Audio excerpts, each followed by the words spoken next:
Okay, welcome back to another week. I think we're working on our underwater sea, embroidered scene. To those of you who are new, this is something we've been working on the past few weeks, which involves all the stitches that we have been learning over the past few months. And you will find tutorials on all the stitches on this YouTube channel, on the Dye to Craft YouTube channel. For those of you who have been following along, we're still working on this. We're up to our fourth page of our stitch sampler book. We only managed to get one fish done last week, but we're going to attempt to get a few more done. We'll hopefully all of them finished this week. Okay, so the other thing I wanted to mention is I did notice last week's video not the best, slightly out of frame, slightly out of frame in sections, and I was having trouble because I didn't have a frame on a stand. As you can see, this week we've come back with a frame on a stand, so hopefully things will run a little bit smoother this week. And I do want to shout out to anyone who does happen to live in New South Wales, in Australia, around the Sydney area, to check out the Sewing Basket if you haven't before now. The Sewing Basket is a great NDIS organisation. They employ people with disabilities at the shop, and it's basically like a St. Vinny's or an op shop, but just for sewing things, for all material crafts. And it is a fantastic shop.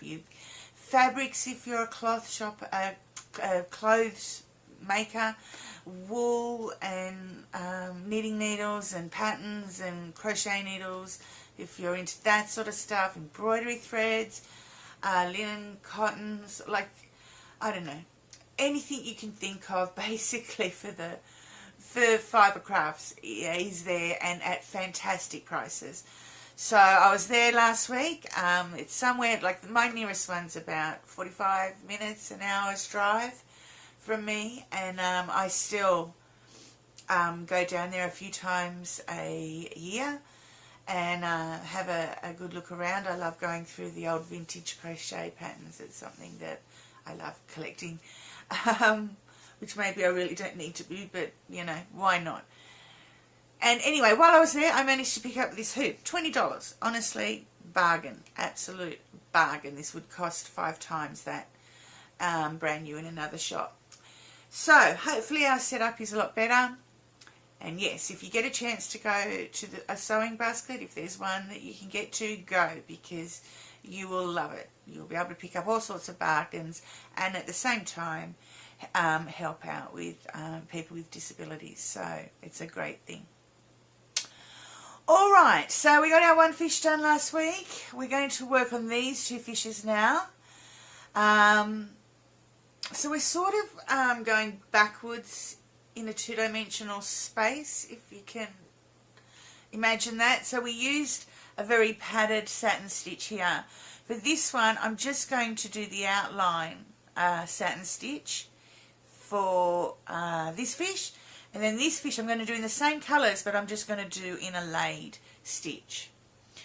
So I've already done the outlines, you can see, of a split stitch.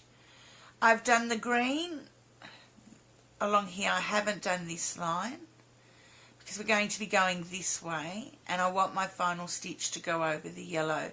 A yellow, again, like this fish, is going to be going this way, so I've done all 4 sides, and I've done all 4 sides of both here. So we shall start off by doing our satin stitch over the top of these outlines. If you remember back to the tutorial we did a number of weeks ago. And again, like this fish, we're going to try, I mean, it's a very small tail, so you're not going to do it greatly, but try and fan our stitch out a little bit.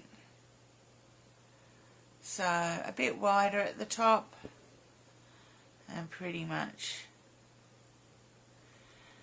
nearly in the same spot at the bottom.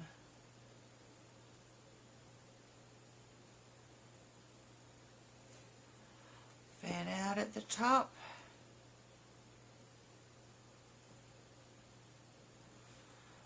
nearly at the same spot at the bottom.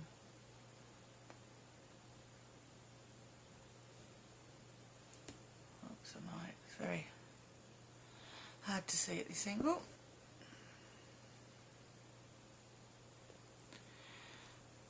Okay, maybe one more.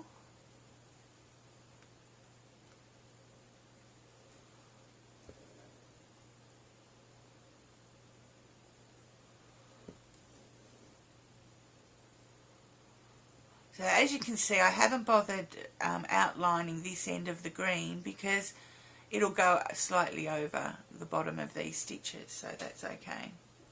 So I'll finish that side. Now with the green and this yellow, I'm going to use the same direction, so vertical satin over this and vertical satin there. So exactly the same. I'm not going to be doing any stripes for this one. I'm going to keep this one fairly simple. And then for this fish, I'm not, again, a bit smaller, so a little bit further in the background, so a little bit flatter. So I'm just going to do a simple laid stitch. Again, if you're new, there are tutorials on how to do the laid stitch, but it's basically doing a large stitch at the top, and then you just come next to it with a very small stitch to come back down.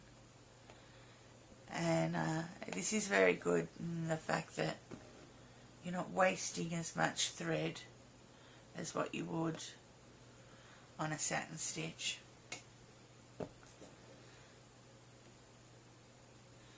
Okay, and again I will fill these areas the same way, vertical stitches for the body and the face, and some horizontal stitches that are fanned out for the tail. So I'll get those two done, and we'll come back and have a look at what's next. Okay, so I'm back. So just, before I start, because this is like the third part to this full embroidery tutorial speech, I really didn't talk about what materials we're using for those of you that are new and are here for the first time. So I normally do that at the start, and I didn't do it, so I shall do it now. I do apologise. I've got some linen cotton blend cloth. We have a woven interface, I can't turn that very well, on the back that's been ironed onto the back.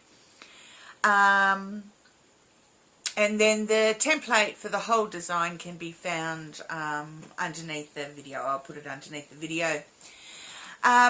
We also are using the Dytacraft wool embroidery threads. These are embroidery threads that I naturally dye myself. They're merino wool, 100% Australian merino wool, and I dye them with all natural things. So my yellow that we're using and green that we're using today, the yellow is eucalyptus leaves, and I solar dye with these in a jar. So that's the yellow, and then the green that I've used is a Weldon copper water green, which produces this lovely colour. So all natural dyes, 100% natural thread, keeping everything all natural. So if you don't, if you want to have a go at sewing these things, and you obviously might not have these threads or any other wool thread, you might also could try a Pearl 5 cotton, something with a bit of thickness to it. Basically is how this is designed. Alright, so I have finished the satin stitch on both, the satin stitch on this one, which again was a satin stitch over the top of an outlined, and then we have the laid stitched here in the similar colours. So I'm going to do the fins the same way that we did the fins last week on the first fish. For those of you that might not have seen that video, go back and have a look, and it'll give you the full instructions and tutorial on how to do this one fish.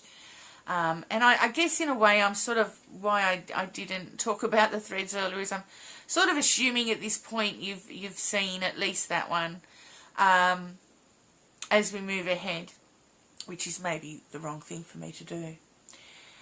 So I'm going to do these in the same way. So just some straight stitches, the line basically this going in the direction that I think the fin would sort of go in. So you don't need too many, one or two. The idea is to sort of keep these lightish.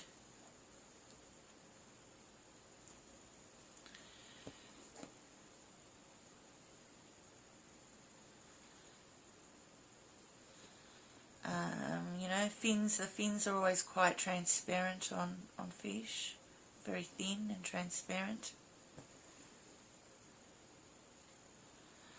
And which way will I go here?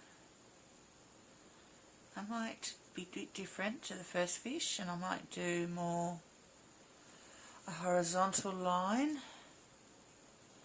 just to make it stand out a little bit as something different from the other fish.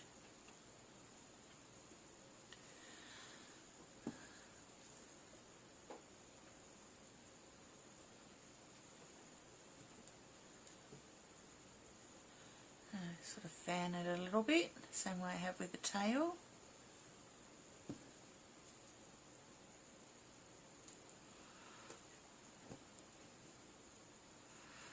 Okay, and then I'll do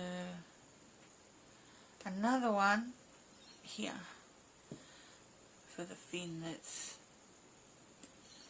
there. So we'll just do a couple of stitches to represent the fin that's on the body.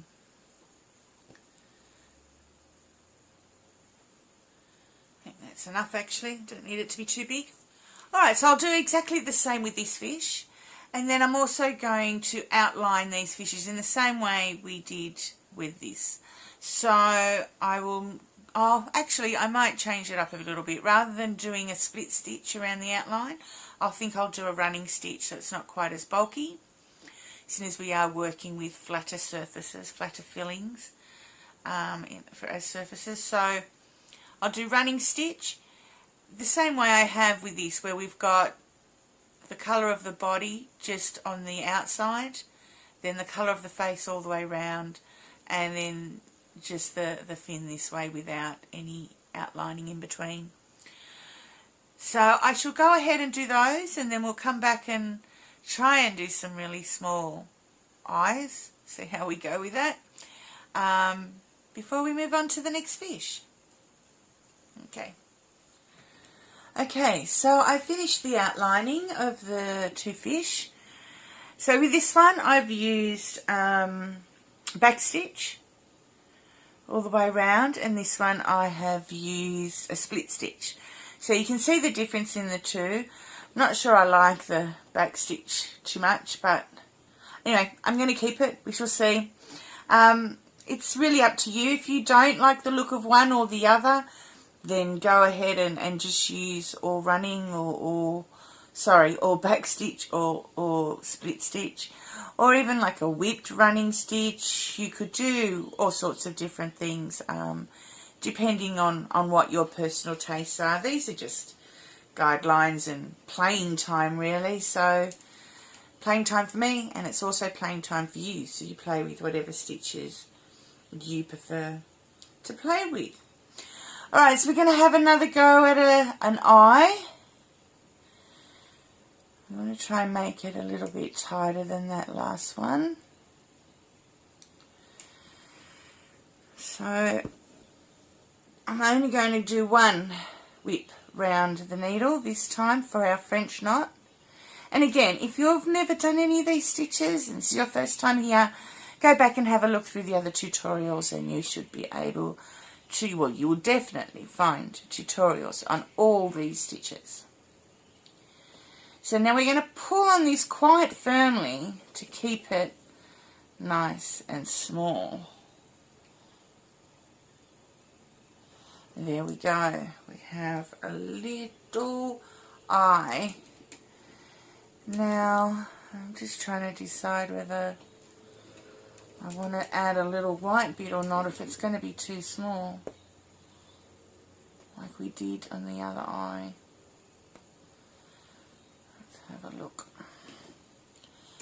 Always peel it out if we don't like it. I just find a little splash of eye at the top of the eyelid, and quite often, the top of the eye, sorry, not the eyelid, or at the side, can give that little sparkle to make it a little bit more lifelike. Oh yeah, it's ended up at the bottom, not at the top, but I'll stick with that. I'm happy with that. Okay, so I'm going to do the same with this one. And then we're going to have a look at these other two fish. We're going to try and get all our fish finished this week, so we can start working on some freestyling next week over the top. I think with these two fish, basically it's going to be a case of us doing some laid stitches. I don't think we're going to do any sort of padded satin stitch. I may simplify these a little bit yet, I'm not sure, but we'll definitely be working with some laid stitch, I think, for these, especially soon as it's broken down into a bit more colour. So we'll come back and have a look at that. For those of you that are interested, the colour that I've used in the eyes here is our dark purple. Let me just grab it. It's a dark purple ironed lac. It's made from lac, which is a resin that, it's the same resin that's used in shellac, and it comes from a beetle. So if you are vegetarian, you may not want to use this particular colour, but you might be able to find, you will definitely be able to find other colours on our Etsy shop to use instead. But yeah, so that's a deep purple lac, and then I've just added a touch of natural on top. Alright, I'll get this finished and we'll have a look at what we're going to do with the next two fish. Okay, so I've finished the eyes of the little one. I didn't end up doing a little white dot on that one. He's sort of going to be sitting in the background, so I didn't bother with that one. And I've started these two fish here, so we're going to be doing these, as I said earlier, in laid stitch. So I'm doing first an orange, and this is our Coreopsis orange. It comes from a little yellow flower that grows up and down the mountain in spring. Everywhere, it's abundant, it's everywhere, so and that's what I use to dye these threads. So, and again, you guys can use whatever colour you want. You may not want to do the same colour scheme I'm doing. That's fine. You will notice that for the first time, I think, in any of the tutorials, I've started on the edge rather than in the middle. Rules are there to be broken, hey? We're just going to do a laid stitch. I'm going to leave that stripe there to be filled in later, as I've left it there.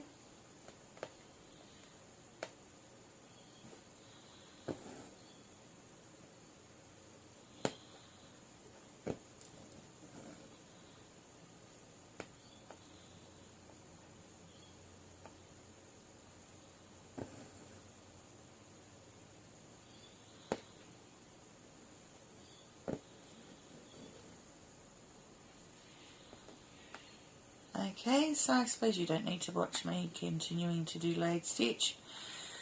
So, I am going to, how am I going to do this? I'm going to finish along this curve, this laid stitch. Then I'm going to get my yellow, my eucalyptus leaf thread, and I'm going to do some vertical laid stitches across here, again fanning out in a similar way that we did for these tails, though it's a bit more box shaped, this tail, so you won't need as much fanning. And then I'll fill in this line with some vertical laid stitch, couple of laid stitches, and then I will do this this bit here. I haven't decided yet whether I'm going to do that as a horizontal band or a vertical band, but I will bring it back and you can have a look. But again, you don't have to follow along with what I'm doing. You can, you know, play with it yourself. If you think something else might look good, then go ahead and give it a go, or, you know, the chances are you'll come up with something much better suited to you and something that you prefer much better. So, you know, play around and have and enjoy yourself. That's what it's meant to be about. So I will have a little play around with the yellow after I finish this orange bit, and come back and we'll talk about the last few bits for the last few stitches. Fishes, sorry. Okay guys, so it's actually a day or two later. We've had a lot of heavy rain and torrential weather here the past few days, so I've not been able to shoot videos, but I have finished the last two fish. So I don't know how well you can see it. I will try and focus this so you can get as much detail as possible, but I have, as I said, I have done these two fish using laid stitch. I've done vertical stitches across the body, and then I have done some horizontal stitching here for the tail, for the stripe down and across the head. And I've broken it up, you know, the yellow, the green and the orange. I then have done the inside of the fins the same way as we did before, with just a few straight lines that have been on a slight angle. And then I have outlined one in running stitch, sorry, brain's not functioning today, and the other one in split stitch. So, I mean, you might prefer one way or the other. You may not like one of those. You know, you do what you like, the type of stitches you prefer to do, and you have your play. I've broken up, as you can see, the way I've broken up the colour with some green from the face to the top of the body here, and yellow stripes and orange, and you decide whether you're happy with that or whether you want to have a play along. Again, with the Dytacraft stitches, Dytacraft threads, we have a weld and copper for the green, eucalyptus leaves for the yellow, and then coreopsis for the orange. But you can, you know, make these fish whatever colours you would like, all the colours of the rainbow. I've then added a very small one-stranded French knot for the eyes. I didn't try and put some white in there. It was nice just having a bit of a contrast between a big googly eye here and a really tiny white eye here. Just like humans, fish come in an array of colours, sizes and features, and I wanted to play with that a little bit, so I haven't tried to add any white into that. Alright, so I think that's it. I hope this encourages you to have a play and design your fish whichever way you want. I mean, you may decide that this is a bit too busy for you. You're not comfortable fitting that amount of different colours with their knots and what have you into a fish, so you might want to simplify it to one of these two ways. It's really up to you. Have a play and see what you want to do. So that is it. We've managed to get all our fishes finished, which is great for this week. And next week we'll come back and do some freeform embroidery and put some coral and some seaweed, and I don't know, we'll see what we play with next week to come up with finishing our design and trying to make it a little bit more full and colourful. Alright, so I'll see you next week. Bye.